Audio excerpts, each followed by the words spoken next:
Hi అండి. ఈ రోజు అయితే లంచ్ లోకి హెల్దీ కర్రీ అయితే చేస్తానండి. మునగాకు అండ్ పెసరపప్పు తాలింపు అయితే చేశాను. ఇదిగోండి నైట్ అయితే నేను ఇలా పేపర్లో మునగాకుని చుట్టి పెట్టేసుకుంటే మార్నింగ్ అయితే ఈజీగా ఇలాగా ఒలిచేసుకోవచ్చు. తర్వాత అయితే మునగాకుని కడిగేసుకొని మనం అయితే తాలింపు గింజలు అన్ని వేసేసుకొని పోపు అయితే పెట్టేసుకోవాలండి. మనకి మునగాకు అనేది హెల్త్ కి చాలా మంచిదండి. అలాగే కంటి చూపును బాగా మెరుగుపరుస్తుంది. అలాగే డయాబెటిక్ ఉన్న వాళ్ళకి ఇంకా చాలా రకాల వ్యాధులకైతే మునగాకు చాలా బాగా పనిచేస్తుందండి. ఒకసారి అయితే గూగుల్ చేయండి.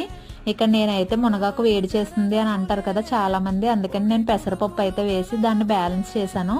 పెసరపప్పు కూడా వేసేసుకొని కొంచెం ఇంగువ వేసుకుంటే మనకి ఆ మునగాకు చేదు అనేది ఉండదండి. తర్వాత మనకి తగినంత సాల్ట్ కూడా వేసేసుకొని మంచిగా ఇలా పోపు పెట్టేసుకోవాలి.